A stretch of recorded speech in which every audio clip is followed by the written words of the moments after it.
Okay, good morning, everybody. And thank you for joining us today as we kick off Series 2 of the New England Nursing Home Quality Care Collaborative. My name is Melissa Miranda, and I'll be moderating today's session. I'm the regional lead for this collaborative. And before we get started, I'm going to quickly review a few housekeeping items. This webinar will be recorded, and the presentation will be available within a few business days. I'll provide you with some details on accessing both at the end of this session. And the phone lines will be on mute for the duration of the presentation, so we ask that you please do not put your line on hold during the webinar. We'll be using the chat function to receive and answer your questions, so if you have a question at any point throughout the presentation, please enter it in the chat panel to the right of your screen.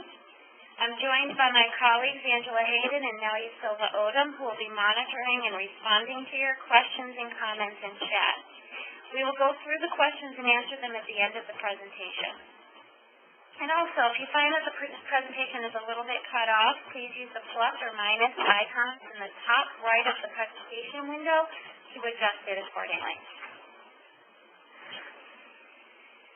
So as a result of this webinar, we hope you'll be able to explain the process of identifying a problem, getting to the root cause, and creating a process improvement plan, describe components of great dementia care, identify key concepts of keeping and growing your staff, and to determine the most likely reason residents are on antipsychotic medications and recall the steps to implement changes. So before we get started into Series 2, I just wanted to say thank you for everyone who is participating. We actually have 573 nursing homes in New England participating in this collaborative. That's 60% because there's 943 nursing homes in our region. I'd also like to acknowledge our nursing home stakeholders and the corporations for joining us as well. So thank you.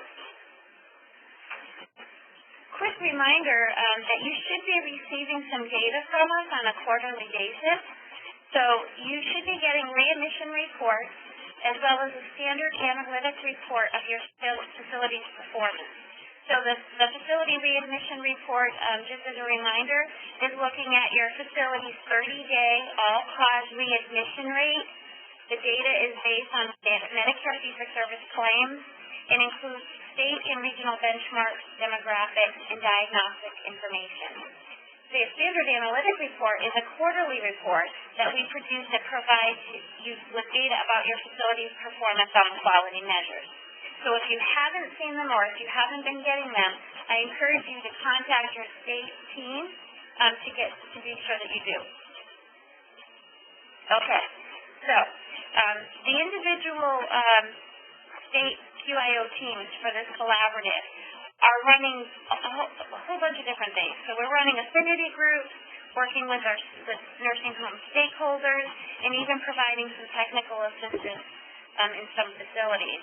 So in addition to that, we're offering this virtual learning series of webinars, peer sharing, and online educational materials, all of which is really to support CMS's goal of engaging at least 75% of the nursing homes in New England, and really nationally, in quality improvement efforts over the course of 5 years. So today, we're actually kicking off Learning Series 2, Improving Dementia Care. On this slide, the timeline for each series is listed to the right. We just finished Series 1, Transitions of Care, in which 8 learning modules were developed by subject matter experts in our region. They are available to help you implement best practices that can impact hospitalization and rehospitalization rates. You'll notice that we frequently review QAPI as we go. In fact, each series is made up of some of the biggest issues and strategies that can impact these topics overall. For example, in Series 1, the learning modules are on many topics that have been known to impact admissions and readmissions positively when done well and negatively when not.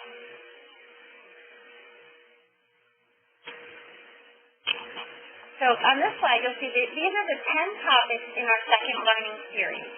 These modules will include practical and evidence-based interventions, and we'll look at how each of these key areas can play an important role in providing great dementia care. Just like in Series 1, a few modules will be released shortly after these webinars, usually within a few weeks. The modules can be accessed on our website, and basically there's just narrated presentations and exercises for you to use in educating and re-educating your staff. If you have trouble finding what you need, just call us. We want to help simplify it for you. So here's some dates that you're going to want to mark on your calendar for Series 2. Series 2 is what we're focusing on from now through August, and these are the dates that we'll be having our webinars. Even though you'll be receiving reminders prior to each event, you may want to mark your calendar now. We've heard loud and clear from you that you want us to highlight the practical tips to implementing QAPI plans in a variety of topics. So we have our peers doing some peer sharing in each of these learning webinars. We encourage you to share your stories, contact your state team to talk about your efforts, and help us spread that success to others. Okay, quick plug before we get into our program. Here's an important opportunity that I wanted to mention to you. This is an opportunity to work with us on a QAPI initiative specific to preventing and reducing C. difficile. Although this collaborative, in general, will provide education that impacts CDI, what separates this work slightly is the initiative to support submission of data into the CDC's National Healthcare Safety Network, that's the NHSN database. Reporting data into the NHSN is something that the hospitals have been doing for a few years now, and skilled nursing facilities are being encouraged more and more to use it to track their infection data for analysis and creation of a national baseline for CDI infections in nursing homes. This work involves submitting baseline data and has two 12-month follow-up measurement periods. So we all know that tracking the data helps us identify the problem and can move the progress for preventing these infections. So your individual state team will be in touch soon to find out if you're actually interested in getting ahead of by partnering with us in the CDC in the use of this valuable tracking tool. So there's my plug for our coming CDI work. But now let's get on to the introduction of Series 2. I'm happy to introduce Margie McLaughlin, who's going to tell us why Great Dementia Care matters so much that it has its own educational series devoted to it.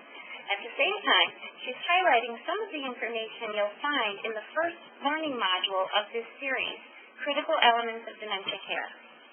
Turning it over to you, Margie. All right, Melissa, thank you so much. Hello, everyone. Thank you so much for the opportunity to be with you today. I'm really delighted to have the chance to talk to you about this subject, which is so near and dear to my heart. As somebody who worked closely with a lot of folks who had dementia, I came to really appreciate the challenges of both taking care of them, but more importantly, the challenges that they experience in their lives and how to make life better for those who do have dementia. The next slide will give you some highlights of what we're about to do in the coming weeks together and months as we talk about dementia care. I always like to start by talking about the fact that it's not about the drugs. Ultimately, we are not having a conversation about drugs. In fact, reducing antipsychotic drugs is really all about creating great dementia care. So it's not about the drugs. And you know what? I have to tell you, it's not about finding the right non-pharmacological intervention, which might kind of shock you. It's so many times I hear people talk about alternatives to dementia care, alternatives to antipsychotic drugs. But do you know what? What really, those shouldn't be the alternatives. The day-to-day life for our residents should be as normal and fulfilling as possible with drugs as the alternative. I want to just say, in the big scheme of things, this is truly the theme of our work over the next many months. It's all about creating well-being for our residents.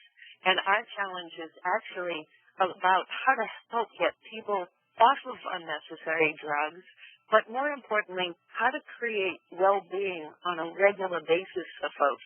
You'll see this in the work of many people if you're really interested in looking deeper into some of this, and we'll be talking a lot about it throughout the next coming months. Dr. Al Towers talks a lot about this. Our friend Dr. Paul Rea talks about this.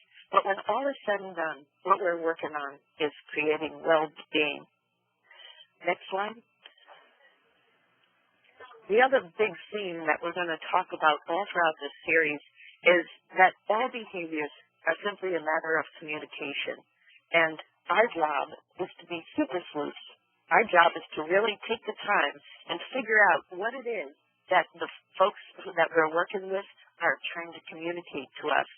In our work, one of the things that we started to realize was that we had a secret weapon in how to take great care of folks who have dementia, and that was through using the Hatch model, which is on the next slide. The Hatch model was the holistic approach to transformational change.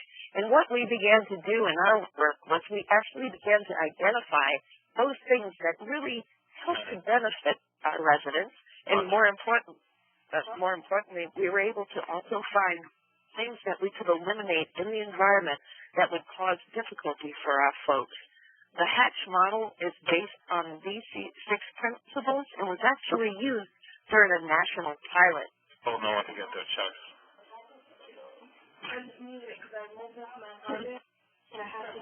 We'll just hold for a second while somebody goes on mute. Just want to remind people to put themselves on mute. The Hatch model is comprised of 6 different elements: workplace practice, the environment, care practices, leadership, family and community, and stakeholders. All of these contribute in a significant way to the way people experience dementia. And by controlling and bringing out the best practices in each of these domains, we're able to make a significant difference in the lives of residents who have dementia. I'll just give you a couple of quick examples. So, for instance, in the next slide, in workplace practices, what you'll see is people who have dementia can significantly benefit by a stable staff, by skilled staff who are really great at dementia care, who speak the language of dementia. If you look at the next slide, you'll also see that those folks have a lot of confidence and trust in the people who care for them. And then there's a team of professionals who are really skilled and work closely together on behalf of the residents. Those are many of the workplace practices. We'd also include consistent assignment in there as being one of the most significant of those, in fact. As we go to the next slide, we look at some of the environmental practices. To me, and as somebody who's worked a lot in different organizations and helped to support organizations who would try to bring about the best dementia care, I put environmental practices as probably one of the most significant areas that can contribute positively to the care of people with dementia. What we're looking for in this domain is to create a home for folks, something that really has a great sense of safety, have a tremendous sense that they won't be harmed, that they're secure, that they can trust the people who are caring for them. One of the things that we note is also that it's really calm and reassuring, and has what we call a therapeutic environment, which is we're going to hear a lot more about in the coming months. It also looks at people's strengths and helps them to work from those strengths. And in fact, when families come looking and talking, particularly to us who have worked at the Alzheimer's Association, many times people come to us and said, where can I find one of those special care units? Well, in the course of this work over the next coming months, we hope to put special truly into the care that's going on so that when families go looking for those special care units, that they can find it in our places. And the environment also contributes to people being able to sleep and relax and rest in a really healthy kind of way, get the kind of sleep they need. Going over to care practices, what we begin to look at are all of the different things that contribute to somebody's well-being. So only those medications that fully support the person's well-being, staff who can truly anticipate the person's needs, people who watch for clues about my habits and the routines that I have. People who help to provide comfort and stimulation for us. People who create programs to help me feel useful and have a sense of meaning. And most of all, to be connected with my family and friends and those kinds of things. In care practices also would look at the celebration of rituals. So that gives me kind of a general sense of all the things that go into care practices, as you can see here on this slide. As we go into our next slide, we think about all the leadership practices. And on the next slide, you'll see that as a person with dementia, a leader is somebody who helps to transform that workplace into a home and contributes to that, is able to set a great vision for the people who work for them, that this isn't just ordinary nursing home care, but in fact, this kind of care is something so powerful and is life-changing for the people within those organizations. Leaders tend to have a closer relationship to the work and around the scene a lot and become familiar with how the working of those units go. And then leaders are also those folks who can really connect with the families. So far we've covered 4 of Hatch's domains, and these are some of those significant things that you see. Family and community is next. And one of the biggest things about family and community on the next slide you'll see is that people are really invited into that organization, really need to feel a part, that what they say and how they want their loved one cared for is really heard by the staff all throughout it. When it gets to that next one, we think about stakeholders, and what we want to be sure that people are able to do is to truly understand the impact that the decisions have on care. All of the policies and procedures, they help us to appreciate the toll that some of those are actually taking on family members, and also for policymakers to budget based on the needs of a person with dementia. Sometimes that means extending the activities program because that's where so much of this great care can come from. So that is a quick synopsis of how the Hatch model becomes the basis for great dementia care. This is kind of like the trailer. This is like the movie trailer because we're going to go into depth. We're going to show you a lot of ways that you can implement some of the Hatch model and use it to direct your dementia care. So that gives you an idea of where we're going. A lot of us right now, there are lots of models. Dr. Rhea has the rehabilitation model. Many of you might be familiar with OASIS. There are folks in Maine who are using some other interesting and really successful models. I think when you look at all the different models, I think the only thing that really counts in the long run, they don't compete with each other. What you'll find that's common among all of these different models is that they all reflect a very individualized style of care. And ultimately, that's what we're looking for. Really trying to create that well-being for each person in a very individualized way. I was asked by the QIO to kind of walk you through the QAPI process.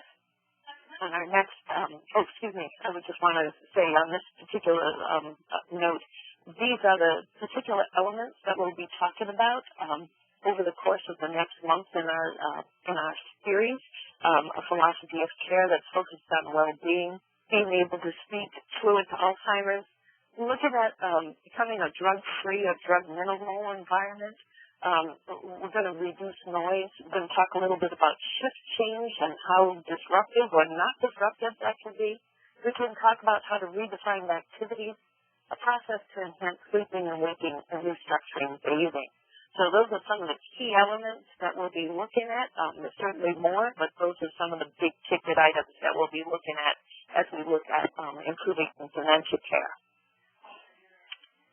I wanted to just quickly walk you through what that would look like as you begin to apply the process of QAPI and anchoring the process. And many of you are doing a great job, but boy, we get a lot of questions from folks and about QAPI and individualized care. And so on the next slide, what I've been able to do is kind of walk you through what's the difference? What's the change that we're seeing as we move into this QAPI world? And I'd like to think some of our old school kind of ways, I was part of this, so I can proudly be part of the old school. If we recognize the problem, and a lot of times it became a kind of top-down. Somebody'd say, okay, stop doing that, and then we'd all make an attempt to stop doing that. We'd implement some kind of change, and then we'd deal with the consequences. It was a little bit like throwing spaghetti at the wall. It just some stuck, some didn't. And so our improvements weren't they were certainly based on problems that we were seeing, but sometimes it was just kind of a hit or miss strategy whether we succeeded or not. But in this new world, what we begin to look at is we look at different data and we begin to realize that, our data is reflecting for us our strengths and our weaknesses. And so we begin to look at that data in a collaborative way, in a very transparent way. We begin to talk about some of our weaknesses. We collaborate with others. We work within an entire setting so that people from all disciplines are part of the conversation. Then we begin to consider the possibilities based on best known practices. Certainly there's lots of solutions that we can all just kind of come up with, but the bottom line is we really begin to investigate some of the best practices. That's why a collaborative like this is so great, because people can share some of the best practices that are out there. And then we begin to work the process so that we can get the best outcomes possible and then succeed at it. In this particular thing, the formal process is really to look at data, do a root cause analysis, prioritize, X, Y, we tip it, we succeed, boom.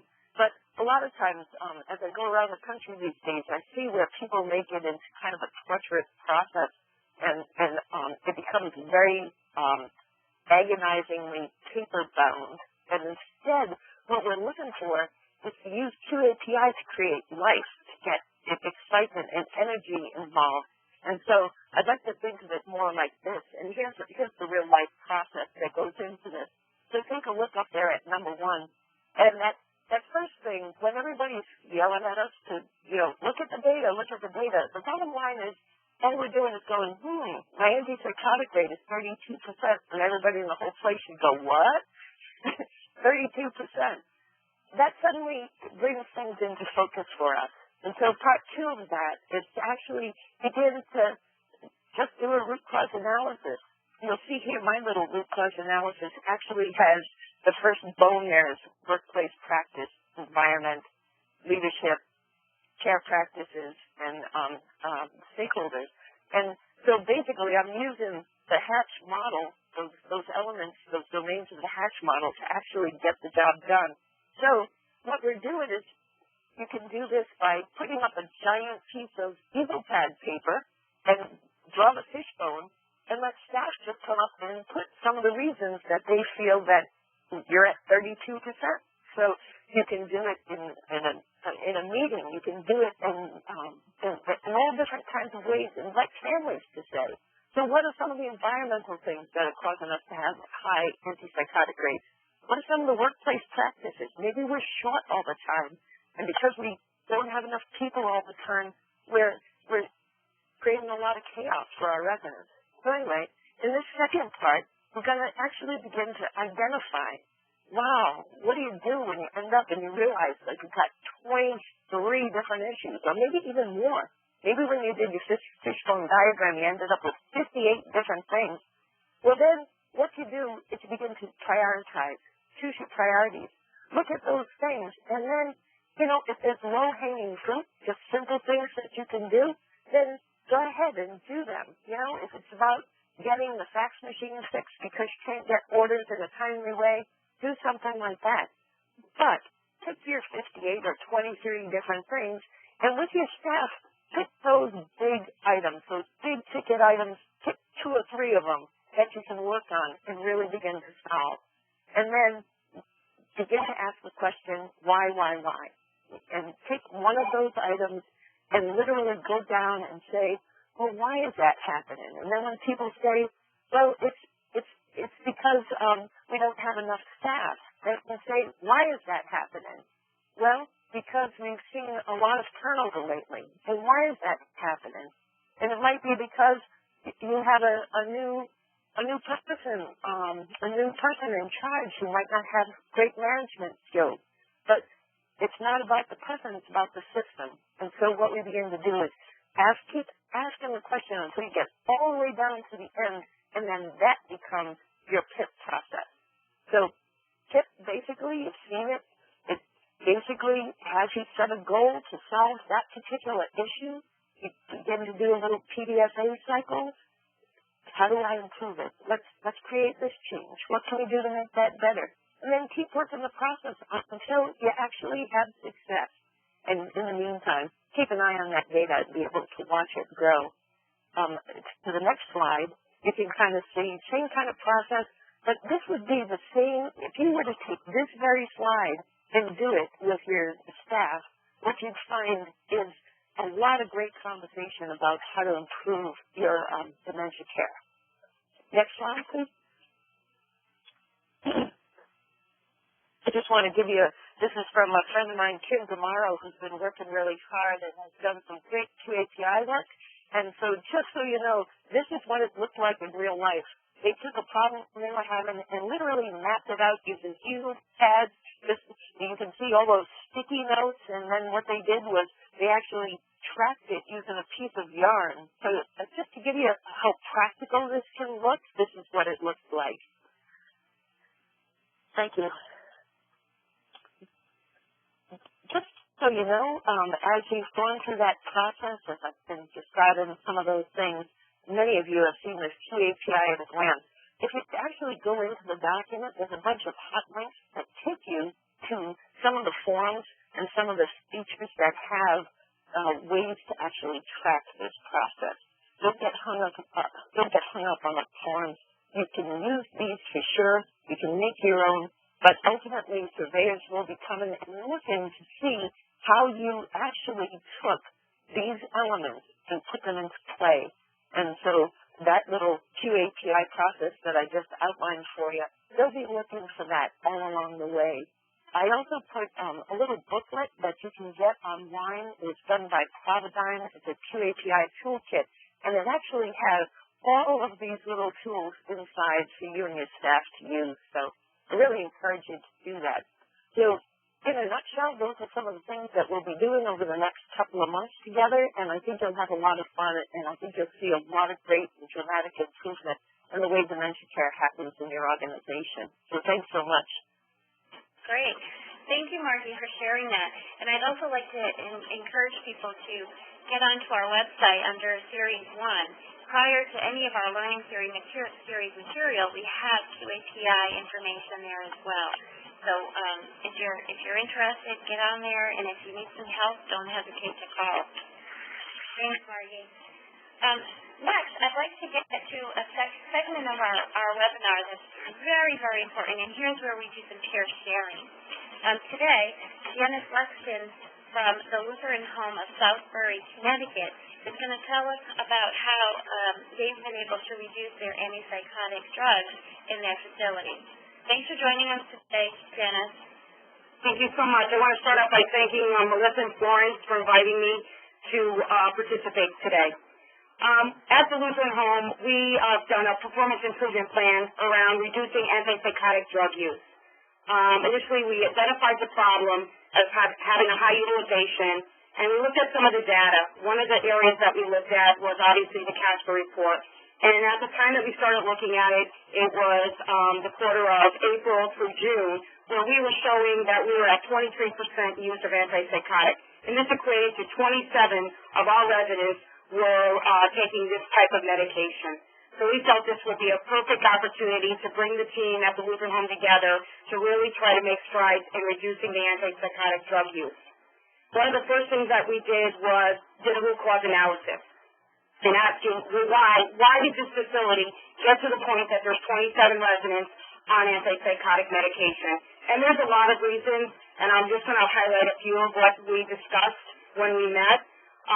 Gradual dose reductions had not been attempted in more than 6 months. Now, that's not to say that the psychiatrist was not coming in to see these patients, but I think what it lacked was a team approach, where that we could sit down and really put our input and encourage to move away from the status quo, because many times staff that at a facility can become complacent. Not because they want to be complacent, it just sometimes happens, and they just want to leave well enough alone. So we started taking a look at that. We looked at the fact that there was no process to evaluate the residents on a regular basis, and we needed to establish that. Staff unaware of where we were, with the statistics. Each, unit, we have 4 units in this facility, and each has their own unit, and not understanding the whole totality that 27 residents were on these medications. And I think also, when I look at staff being unaware of the statistics, there is a lack of education and understanding that residents that are on antipsychotics, all the negative consequences for being on these medications, and why it's so important for us in the clinical arena to take a look at it and see if there's a way to at least reduce the medication, if not, in fact, DC it.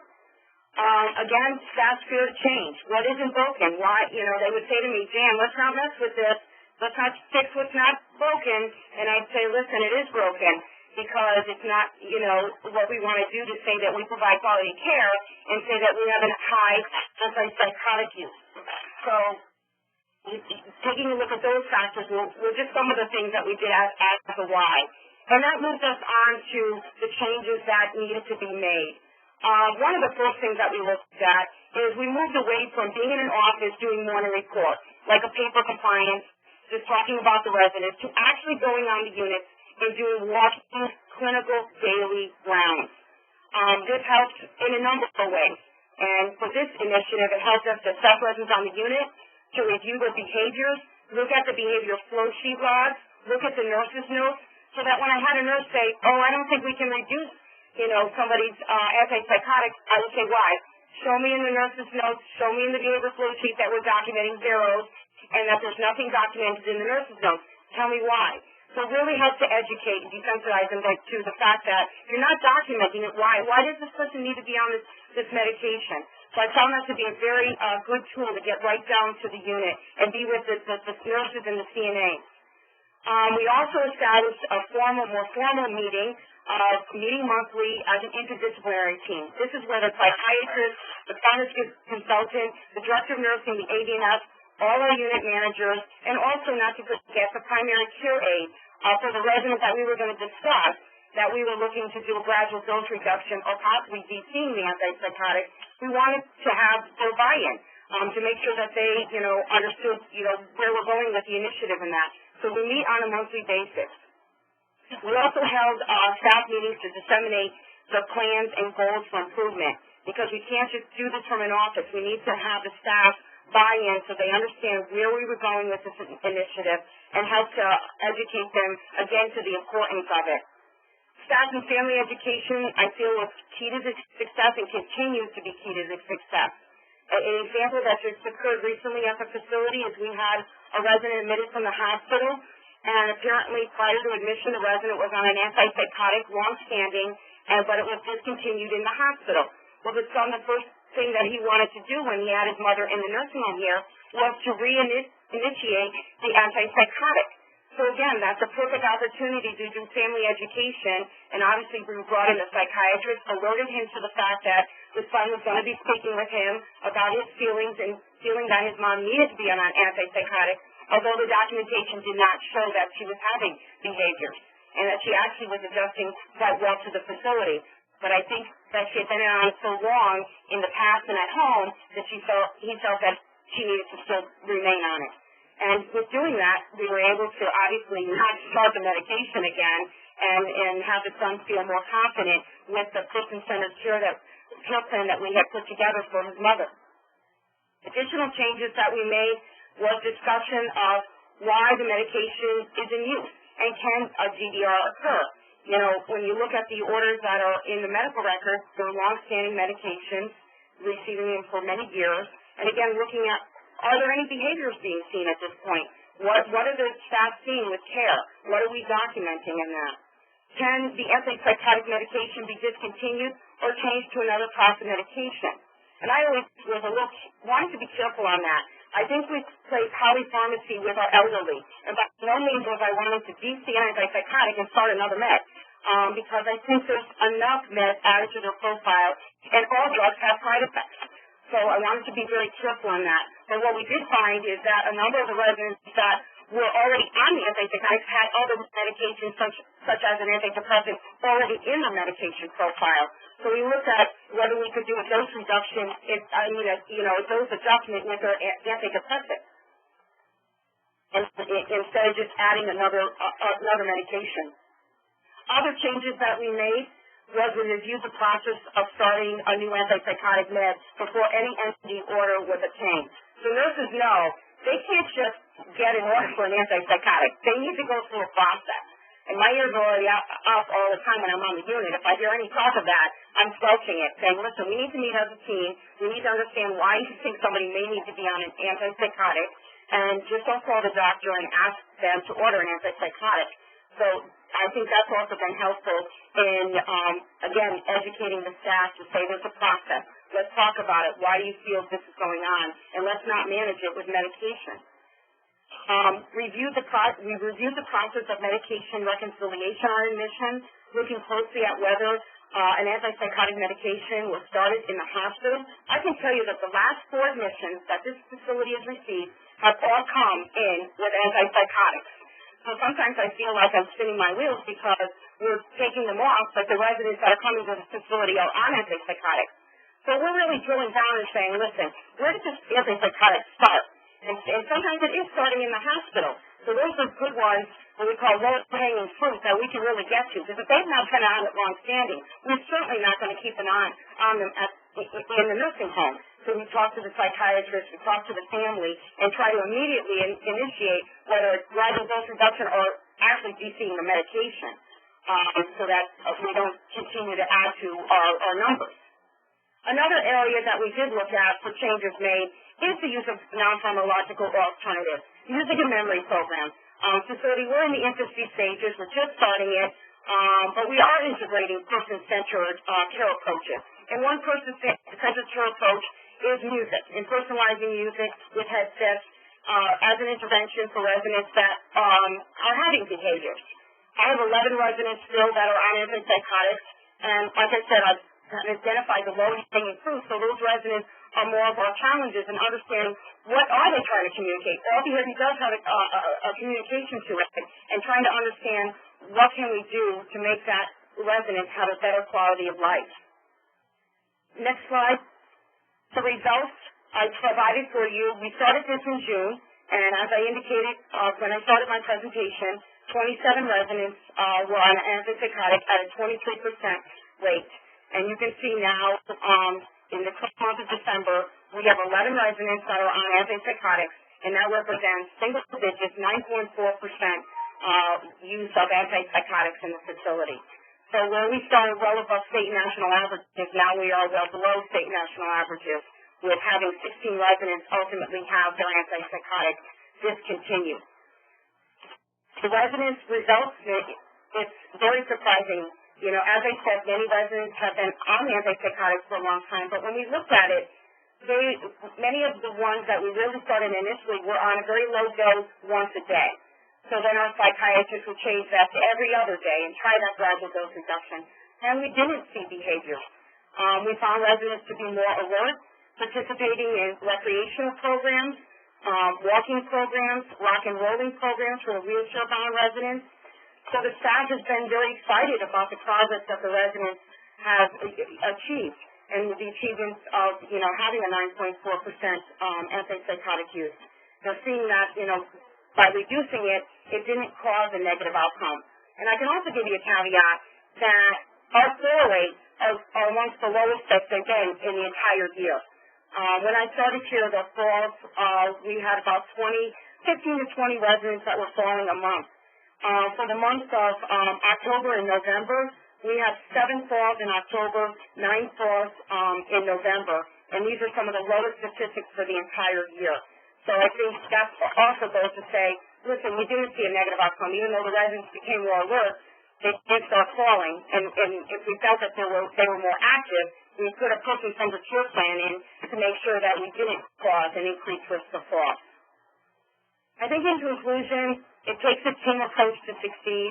It's not one person doing it. It's working as a team, really educating the staff to understand the initiative and having them be part of part of the, journey along the way.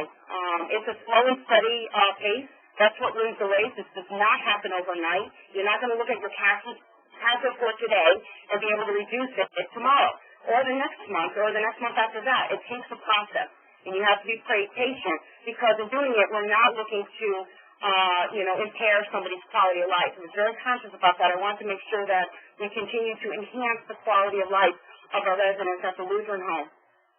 Another thing is hold on small successes. Identify the low-hanging fruit. Start small so that the staff can see that it can build. And, like I said, our next step is looking at the remaining 11 residents. Those are the more challenging residents, but we will succeed. We're going to start to use more and more personalized care approaches, really going down and understanding the resident and what they're trying to communicate if there is a behavior. Thank you.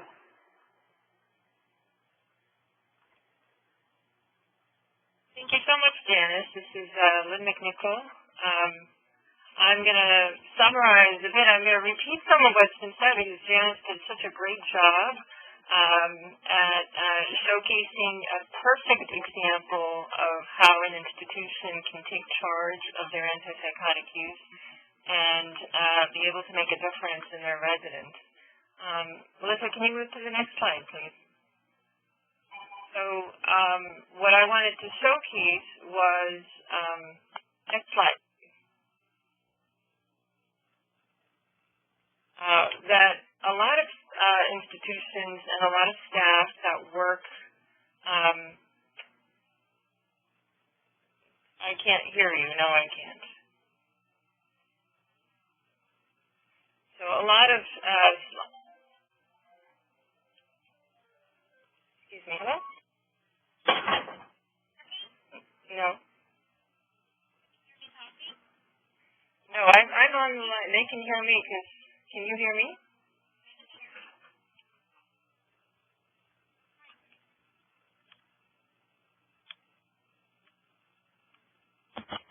Hi, Lynn. This is Morgan. We can hear you. We're having some technical difficulties with the folks in Rhode Island, though. I see. So if you, as long as folks can hear me, then can somebody move the slides?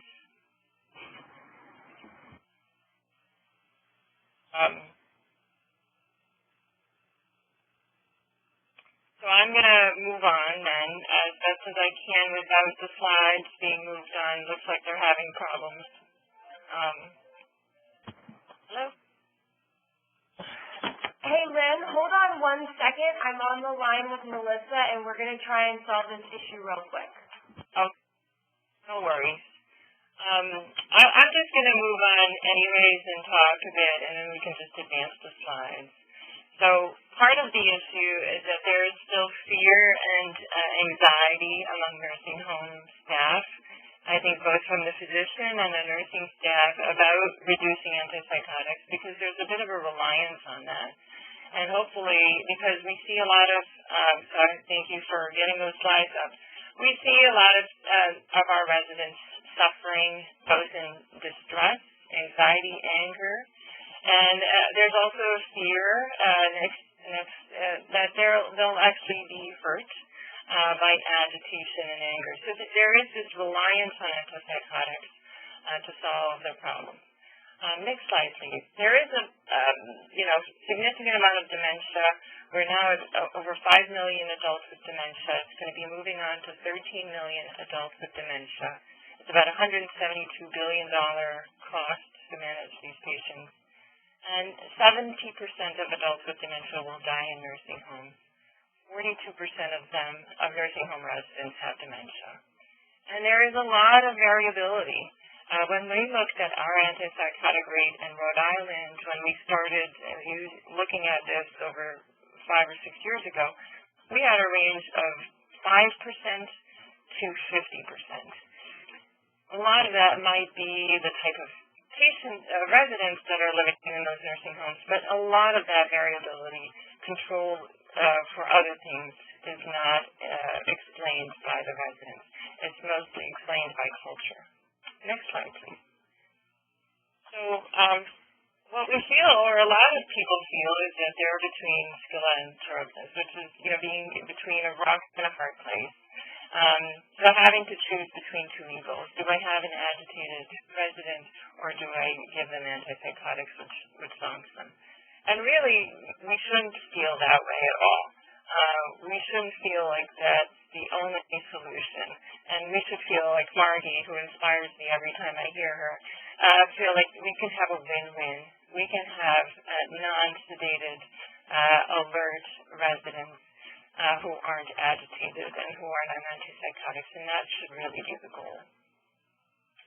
But we also need the reality that some of this aggressive and disruptive behavior has an impact on the whole unit. And how do we manage all of that without antipsychotics? And some people, in the UK, there's a huge push for not allowing any antipsychotics in any of the patients with dementia. But many people will feel like there are those that need it. Next slide, please. And of course, the FDA does not approve the use of antipsychotics to treat dementia and behavioral problems. So that's the little quirk in there. Next slide, please. There are also problems with antipsychotics that we need to highlight. There is a black box warning that it increases mortality likely from cardiovascular death within 30 days. As we all know, it increases the risk of falls and gait instability. And as Janice highlighted in her perfect example, as you reduce antipsychotics, you might even improve your fall rate, or reduce your fall rate, I should say. It also can contribute to what is referred to as metabolic syndrome. It can increase your risk of diabetes or weight gain, which can cause other problems.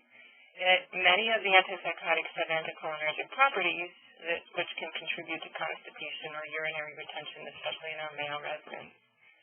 Many also have dopaminergic properties. Almost all of them have it to a certain extent, but some more than others. But if you take them long enough and for high enough doses, you'll end up being Parkinsonian. And of course, we all hate the dreaded tardive dyskinesia and neuroleptic malignant syndrome, which are rare but can be significant problems. Next slide, please. So there are several studies. One thing that we also look at is whether typical antipsychotics or atypicals are better. There might be a slight benefit to atypical antipsychotics versus typical, especially for long-term use. But really, neither is that much better than the other. And the QAPI study looked at risperidone and olanzapine may be better, but they actually compared it to a very old typical antipsychotic, which isn't used commonly. And as you can see, there's a meta-analysis of 16 placebo-controlled trials that did document that increase in death rate. As you notice, very small increase. It goes from 2.3% to 3.5%. But it's still, every time I start an antipsychotic on somebody, I do make sure that the family are aware of this increased mortality. Next slide, please. So, what are the potential benefits, which is a bit controversial to even mention this. But, some family members, staff, and physicians do believe that in certain residents, there's no way to get them calm and to get them in terms of improved quality of life without antipsychotics. And really, the onus is on us to make sure that that's true, that really there are no other alternatives, and that this person can only live decently without severe anxiety or agitation without the antipsychotics. And as you've heard from Margie and Janice, that a calmer, safer environment is so much more, and a personalized approach to the care is so much better if you can get away with it. Whether this antipsychotics is actually beneficial has not been supported by the medical literature, but it still remains quite controversial. Next slide, please. What's interesting is also a great study had shown that 17% of daily doses of antipsychotics exceeded recommended levels in nursing home residents.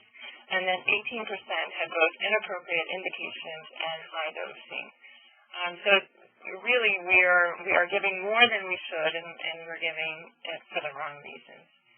As well, there was a study by Chen that showed that the likelihood of a person with dementia getting an antipsychotic was directly correlated with the nursing home antipsychotic prescribing rates, even adjusting for other factors. So that seems to imply that if you're in a nursing home that tends to prescribe antipsychotic, then a person with dementia that gets admitted to your nursing home, they are likely to get an antipsychotic. And this is what really we want to avoid. We want to avoid that it's part of the culture of the nursing home to get them antipsychotics, as opposed to really it's the need of the resident that it requires. So we know that there are facility and physician variations, and we know that there are state-to-state variations as well. It's hard to believe that the residents with dementia in Hawaii are that much different than the residents in Rhode Island. Right now, the New England region has about an 18.1% rate, and again, there is some variation state to state. That's quarter 2 2015 data. In Rhode Island, we actually made a huge impact a few years ago with our collaborative and reduced our rate significantly from 23 to 18%. But since then, we've only been able to go down in the last few years 1.2%, and we're now down to 16.8%. So we have more room for improvement. Next slide, please. This is just some few slides. I'm going to go through this quickly because of time constraints, but this is the survival rate for typical or atypical antipsychotics, and as you can see, it's slightly better with atypicals. The next slide shows some differences between Risperdal and some of the other antipsychotics, and as you can see, haloperidol has a much higher risk of mortality compared to Risperdal, but there's not much difference in the rest. Next slide, please. There is also a difference in terms of dosing. So this really I wanted to illustrate that when you look at high versus low, medium versus low for many of the antipsychotics, there is a dose effect. So if you can't stop the antipsychotic, then the best thing you can do for them is lower the dose as little as possible that you need to go. Next slide, please. And there's a difference between men and women. So men are much more at higher risk for complications than women. Perhaps that's because of their underlying cardiac risk, but this is just a note. Next slide, please. So you've heard the term low-lying fruit a few times today. I'm just going to highlight some of these and also mention that they're also in a tool that is referenced later on in the PowerPoint about antipsychotic reduction or resident prioritization tool, which we can email to you. But it really highlights some of these low-lying fruits that you can talk about. So residents whose dementia has progressed to the point where they're no longer able to be violent or aggressive, clearly an indication for dose reduction. Antipsychotics are used for disruptive behaviors rather than aggressive or dangerous behaviors, clearly an opportunity. When it's used for anxiety and depression, as opposed to agitation, we really should use other alternatives. Next slide, please. When the antipsychotics were started for a reversible episode, such as delirium or psychotic depression that is now treated, they were in the hospital, came back with it. You need to then take the opportunity to reduce or stop it. When they were started prior to the nursing home, so a lot of our residents have behaviors in the home because they're not in a structured environment. They come to the nursing home. They're now in a safe, structured environment. They no longer need the antipsychotic. When it's infrequently used, if it's being used once every 2 weeks, you really don't need to continue the antipsychotic. And then if it's used for psychotic symptoms that are not problematic to the patient. So I have patients who hallucinate about beautiful, wonderful things. I don't need to give them an antipsychotic. Next slide, please. Some of this is also the potential unintended consequences of focusing purely on the rate of antipsychotic use. Some of this was alluded to earlier. So if the medication has been successful for an individual and stopping, and multiple attempts have failed, then stopping the medication might produce more harm than good for that particular individual. If the nursing home starts to refuse residents who are already on antipsychotics or who have demonstrated aggressive behavior, then as a system, we would have more problems. And then it potentially might lead to more frequent ED referrals if we're not dealing with the behaviors or preventing the behaviors properly. Next slide. So know your data. You've heard this multiple times already. Review all the residents who are on antipsychotics. Look for alternatives, both pharmacological and non-pharmacological. Do not, if you can, replace antipsychotics with other harmful medications.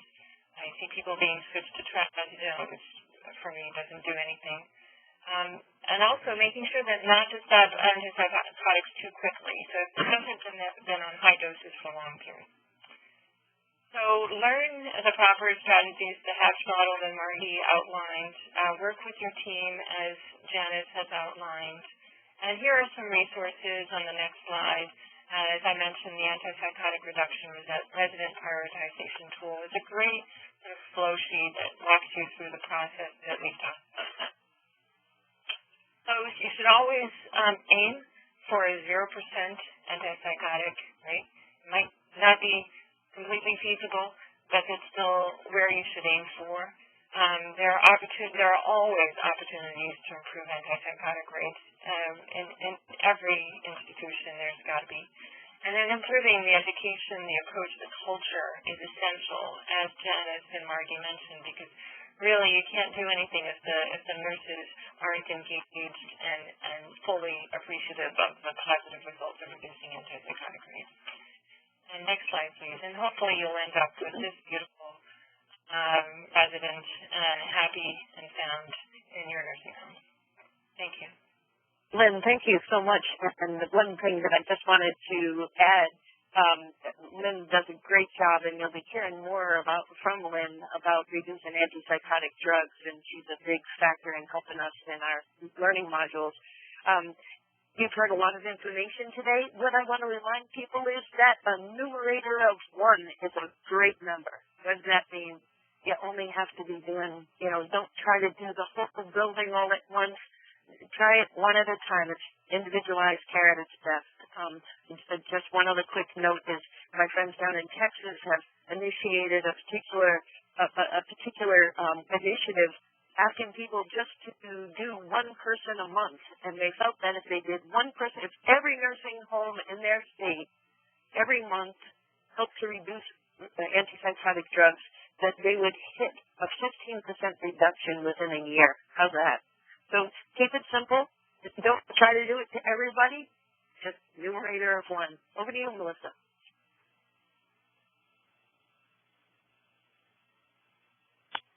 Melissa, don't forget to hit #6 on your phone to unmute your line. Better? That's much better. Okay, so I apologize for all of that before. I was actually going on and on thinking something had happened to my speaker when it was in fact me. So I just wanted to add that when your goal is to provide great dementia care, which is what this learning series is focusing on, antipsychotic drug use is one of those biggie issues that should be addressed, and I thank you, both Janice and Dr. McNicoll, for highlighting why we are focusing on this. Margie, if it's okay with you, I'd like to table our Keeping and Growing Your Staff presentation to our next webinar. And I'm just going to forward a couple of slides here. Don't worry, folks, you will hear from Margie about staff stability. But in the meantime, I did want to close us out before we take a few questions with some next steps. So if you haven't already, we would love for you to identify at least one QAPI opportunity within your facility. So what quality issue is your biggest issue that you'd like to focus on? It doesn't have to be antipsychotics per se. It doesn't have to be reducing hospitalizations either. It can be specific to what your big area is, and you can follow the similar process. So you can consider what we're discussing today as examples. And also, if you haven't completed your QAPI self-assessment, we'd love for you to do that. This is one piece of evidence that CMS is looking for as you embark on your QAPI initiative. And then access some of the learning modules on QAPI that are on our website, as well as other topics to either educate or re-educate your staff. And don't forget, this isn't necessarily just for your clinical staff, but for your other departments as well. The website is here. It's www.healthcarefornewengland.org. And then watch for the Series 2 modules that will be coming up in the next few weeks, 2 of which were highlighted today, and 1 we will highlight at our next webinar. If you're interested in other types of groups that are getting together, we call them affinity groups. In some states, it's a DON group. In other states, they're getting together based on clinical topic or topics that are of interest to everyone. If you're interested in learning about any of those opportunities, I encourage you to reach out to your state team leaders, and here they are here. I'll keep that up on the screen for a minute. But I do want to check in with my team who's been monitoring our chat, if there's any questions that have come up. No questions so far. Okay. Morgan, if someone wanted to ask a question, how would they do that? If they would press #6 on their line to unmute, they can ask a question. Okay, do we have any questions before we close today's webinar?